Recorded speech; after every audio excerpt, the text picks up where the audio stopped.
Good morning students. Apex college Makrana के online classes में आप सभी छात्र छात्राओं का हार्दिक स्वागत अभिनंदन है। जैसा कि हमने पढ़ा ground state energy of hydrogen atom, ये है हम बीएससी पार्ट 3 के लिए पढ़ रहे हैं। Ground state energy level of A hydrogen atom. हमने हाइड्रोजन एटम के लिए पढ़ा, जो कि हमने वैल्यूज फाइंड आउट की। तो हमारे पास जो वैल्यूज आई वह किस प्रकार से आई, वह आई हमारे ई मिनिमम की वैल्यू आई। ई मिनिमम आया -13.6 इलेक्ट्रॉन वोल्ट। यह आया किसी भी ग्राउंड स्टेट पे हाइड्रोजन में जो भी एनर्जी होगी। हम अगला पढ़ेंगे। हमें पता है कि यह हमारे बोहर मॉडल की जो आउटर सेल थी, सबसे पहली बारीक कक्षा थी, उसके लिए भी आया, परंतु केवल जो गुणात्मक मान को ही महत्व देते हैं, किसको, जो भी हमारा मैग्नीट्यूड है यानी क्वांटिटेटिव वैल्यू है उसी को मैटर करता है। बाकी जो वैल्यू चीजें हैं वो मैटर नहीं करती। हम पढ़ते हैं कि ground state energy of an harmonic oscillator.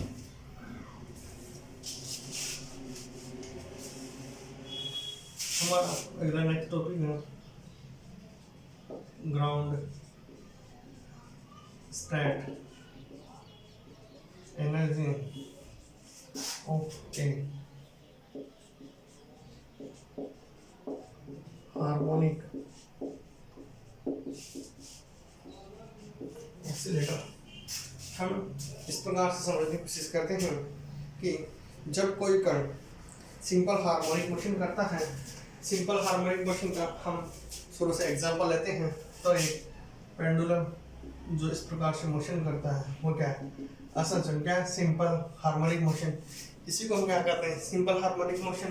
तथा सरल आवर्त गति करता है, सरल आवर्त दोलन करता है, तो उसकी कुल ऊर्जा कितनी होती है जो हमें पता है।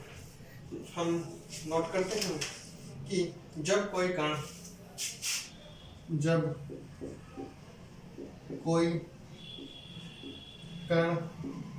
एस एच एम या सब सरल दोलन गति या आवर्त दोलन गति, इसको आवर्त या पीरियोडिक आवर्त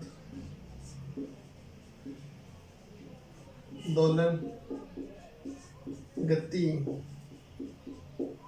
करता है, तो टोटल एनर्जी कितनी होती है। टोटल एनर्जी हमें पता है इसके बराबर होती है E इक्वल टू क्या होता है, E इक्वल टू होता है p² बाय 2m। p क्या है, मोमेंटम, एक्स डायरेक्शन में लिख देंगे, and half omega square x square. यही होता है। जहाँ m क्या है, द्रव्यमान है, क्या है, द्रव्यमान है। p क्या है, ओमेगा क्या है, सरल आवर्त दोलन गति की मूल आवृत्ति है। ओमेगा क्या है, फ्रीक्वेंसी है। हम मानते हैं कि जो भी आवर्ती दोलन की न्यूनतम ऊर्जा कण की स्थिति अक्स जो भी एनर्जी है वह अक्स तथा पी अक्स कम से कम उस चीज हमें पता है। हमने डेल पी और एक डेल एक्स का पढ़ा था कि यह है डेल एक्स इज, कुछ इस प्रकार से हमने इनके अनसर्टेनिटी प्रिंसिपल्स में पढ़े थे। तो हम न्यूनतम ऊर्जा स्तर में ऊर्जा यह क्या थी कि हम इसको न्यूनतम निकालना है। न्यूनतम किसके रिस्पेक्ट में, यदि हम निकालेंगे न्यूनतम ऊर्जा स्तर, न्यूनतम ऊर्जा स्तर में ऊर्जा, तो हम क्या करेंगे, इसका डिफरेंशिएशन इसको इस प्रकार से लिख सकते हैं। ई मिनिमम कब होगी, जब पी एक्स, या इसको डेल एक्स भी लिख सकते हैं, del P X square by 2m plus half यहाँ पर सॉरी m था, m की जगह m omega naught square into X square की जगह क्या लिखेंगे डेल एक्स, और p की जगह क्या लिखेंगे del P X. Del P X क्या है उसका विस्थापन, डेल एक्स क्या है विस्थापन, और डेल पी क्या है उसका मोमेंटम। क्या है मोमेंटम में अनिश्चितता, यदि चीजें इस प्रकार से हो और हमें पता है कि यह हाइजेनबर्ग अनसर्टेनिटी प्रिंसिपल क्या था, हाइजेनबर्ग अनसर्टेनिटी प्रिंसिपल ने कहा कि del P into del X greater than equal to H cross 2, यही होता है। Del P into del X approximate equal to लिख सकते हैं हम इसको, क्या लिख सकते हैं approximate equal to H cross by 2। यदि हम इसको इस प्रकार से लिखें तो ई मिनिमम की वैल्यू क्या होगी, ई मिनिमम है, ई मिनिमम की वैल्यू क्या होगी ई मिनिमम की वैल्यू क्या होगी, ई मिनिमम की वैल्यू हम लिखेंगे तो ई मिनिमम क्या होगा 1/2 बाहर आ जाएगा, 1/2 की जगह 1/2 और इधर हो गया 1/4 h cross square by m into del x plus, हमने कॉमन लिया था इस प्रकार 1/2 बाहर लिया तो इधर क्या हो गया 1/4 हो गया, इधर क्या बचा m की जगह m omega naught square into del x का स्क्वायर। यह इस प्रकार से है। यदि इन दोनों में ये 1/2 कौन सा है, ये वाला कौन सा, ये हाँ, यदि ये 1/2 ये वाला 1/2 और 1/4 कैसे हुआ, यदि 1/2 कॉमन लिया, इधर 1/2 था तो ये 1/2 कॉमन आ गया इनमें, ठीक है। H cross square bye into m की जगह m इंटू डेल एक्स, ये क्या हो गया m omega naught square into del x. यह आई हमारे ई मिनिमम की वैल्यू। यदि हम ई मिनिमम को क्या करते हैं 0, हाँ यदि हमें मिनिमम निकालना है तो हम इसको क्या कर देते हैं, जो भी इक्वेशन आई इसको 0 पुट कर देते हैं, जो हमारे पास जो इक्वेशन आई ई मिनिमम की इसको क्या कर देते हैं 0। यदि हम इस इक्वेशन को 0 पुट करते हैं तो हम क्या लिखेंगे del E minimum by del of del x. हम इसको डेल एक्स के रेस्पेक्ट में यदि डिफरेंशिएट कर दें, यदि हम इस जो इक्वेशन आई है इसको डेल एक्स के रेस्पेक्ट में डिफरेंशिएट कर दें और उसकी वैल्यू किसके बराबर पुट कर दें 0, तो वैल्यूज क्या आएगी del E minimum upon d of del x. E minimum की वैल्यू क्या है, यह है 1/2 क्या लिख देते हैं बाहर, क्या 1/2 को लिख देते हैं बाहर। अब इधर आएंगे 1/x का डिफरेंशिएशन क्या होता है -1/x², तो इसका सिमिलर वही हो जाएगा minus h cross upon 4 into m into del x का स्क्वायर, ठीक है। इधर x की पावर 2 का डिफरेंशिएशन क्या होगा 2x, क्या होगा 2x, तो लिख देते हैं plus 2m omega naught square into del x, यही बचेगा। यदि मैं इस इक्वेशन को इस प्रकार, हमने इस इक्वेशन का क्या किया डिफरेंशिएशन किया, डिफरेंशिएशन करने पे हमारे पास वैल्यूज इस प्रकार से आएंगे। यदि हम इसको बराबर 0 पुट करते हैं, यदि हम इस पूरी इक्वेशन को क्या करते हैं 0 पुट करते हैं, m कभी 0 हो नहीं सकता, m 0 हो नहीं सकता, तो हमें पता है डेल एक्स का स्क्वायर बराबर क्या हो जाएगा, डेल एक्स का स्क्वायर बराबर हो जाएगा approximate equal to h cross by 2m omega naught. क्या होगा 2m omega naught del x square. हमने क्या किया, जो वैल्यूज थी उनको पुट आउट किया एंड डेल एक्स स्क्वायर का मान हम इस ई मिनिमम में रखते हैं। यदि हम हमारे पास ये कैसे आया, क्यों कि हमने इसको इस तरफ रखा, इस पूरे को ले गए 0, ठीक है। तो जो वैल्यूज बची del x square equal to क्या आया 2m ओमेगा नॉट। क्या बचा h क्रॉस की जगह क्या बचा h, क्या बचा h upon 2m omega not. यदि मैं इस जो हमारे पास वैल्यू फाइंड आउट हुई है, यदि हम उसको इस इक्वेशन में रखते हैं, इस इक्वेशन में, तो क्या आएगा मान, डेल एक्स स्क्वायर का मान यहाँ रखना है हमें। डेल एक्स स्क्वायर का मान क्या रखें h upon 2m omega not यहाँ रखते हैं, तो क्या आएगा ई मिनिमम इक्वल टू क्या आएगा 1/2 h cross square by 4m into del x square की वैल्यू क्या रखनी है, ये किसकी, यहाँ पर 1 अपॉन डेल एक्स है तो उल्टा कर देंगे तो क्या हो जाएगा 2m omega naught by h naught, ठीक है, plus m omega naught square into इसकी वैल्यू क्या है h cross upon 2m omega naught, h cross upon 2m omega naught. Omega naught से ओमेगा नॉट गया, m से m कट गया, वैल्यू क्या बची, जो हमारे पास वैल्यूज आई है वह ई मिनिमम की आई।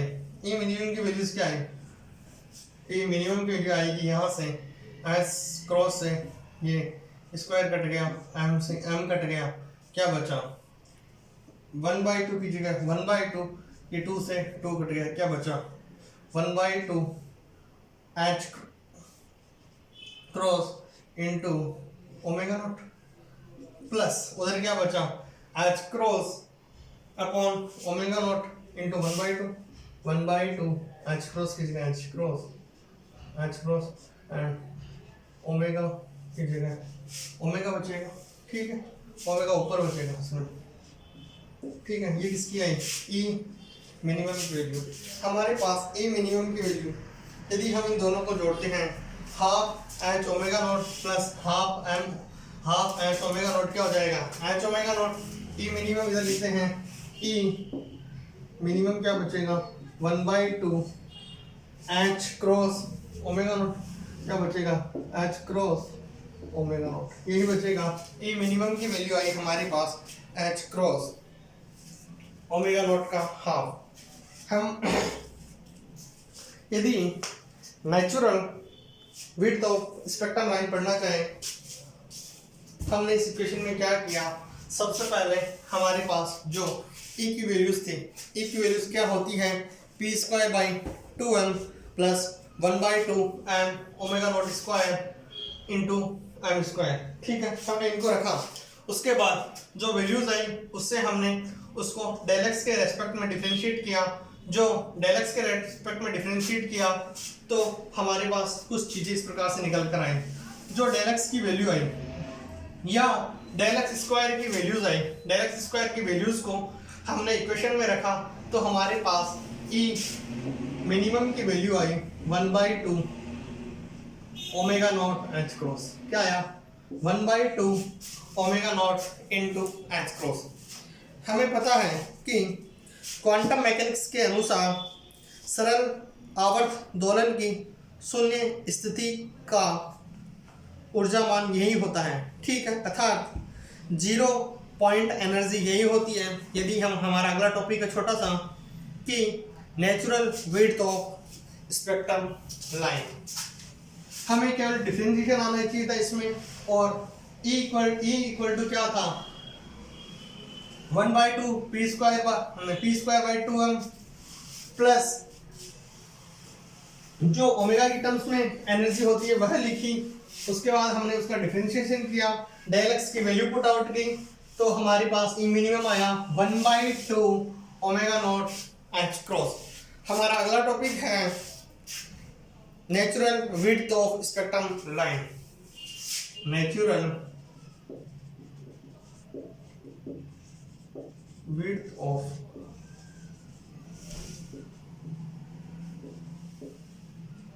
ठीक है, ये क्या होता है, एक छोटा सा टॉपिक है। इसके बाद आपके क्वांटम मैकेनिक्स का जो फर्स्ट यूनिट है वह कंप्लीट होती है। अगला है आपके श्रोडिंगर इक्वेशन।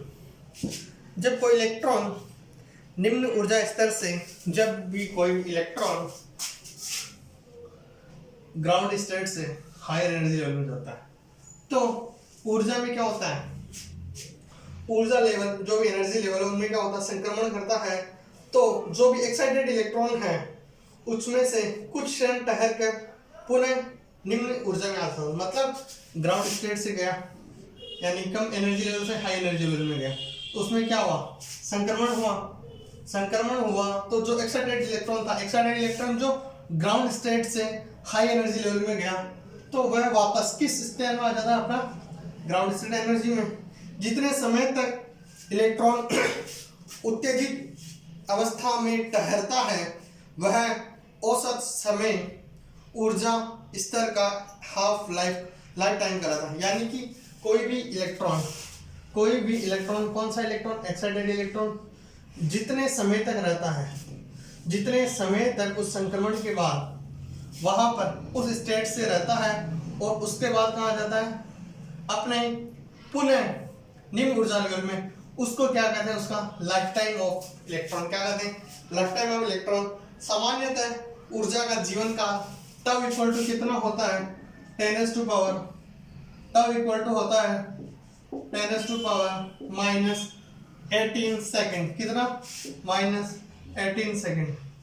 कितना ध्यान रखना है, तब इक्वल टू कितना होता है, 10⁻⁻8 सेकेंड, सॉरी 10⁻⁻8 सेकेंड। कितना, 10⁻⁻8 सेकेंड में प्राप्त होता है। यदि उत्तेजित ऊर्जा स्तर की ऊर्जा का हम यदि कैलकुलेशन करना चाहें तो हमें कम से कम ऊर्जा स्तर के जीवन जो भी लाइफ टाइम है उसमें उस समय भी क्या अनसर्टेनली बनी रहेगी। हमें पता है डेली इक्वल टू क्या होता है, हमें पता है डेली इक्वल टू क्या होता है, h/2 delta, h cross upon 2 delta E. हम वैल्यू इस प्रकार से लिखेंगे कि del E equal to h cross upon 2 delta t. ठीक है, यहाँ पर डेल्टा टी की वैल्यू हमें पता है तो हम वैल्यूज पुट करते हैं। h क्रॉस की क्या होती है, 1.054 इंटू 10⁻⁻34 इंटू 2 इंटू 10⁻⁻8। ठीक है, यदि हम यह रखते हैं तो E का मान कितना आता है, लगभग 5.27 इंटू 10⁻⁻27 जूल। यदि हम इसको इलेक्ट्रॉन वोल्ट में निकालना चाहिए तो डेल E इक्वल टू कितना आएगा, 3.3 इंटू 10⁻⁸ इलेक्ट्रॉन वोल्ट। ठीक है, इसी प्रकार आपके यह फर्स्ट यूनिट कंप्लीट होती है। हम अगली क्लास में पढ़ेंगे Schrodinger equation, Schrodinger wave mechanics या श्रोडिंगर वेव इक्वेशंस पढ़ेंगे, जिसमें हम वापस कंसेप्ट ऑफ वेव पैकेट पढ़ेंगे और जो भी श्रोडिंगर की इक्वेशन की हमें आवश्यकता क्यों पड़ी वह पढ़ेंगे।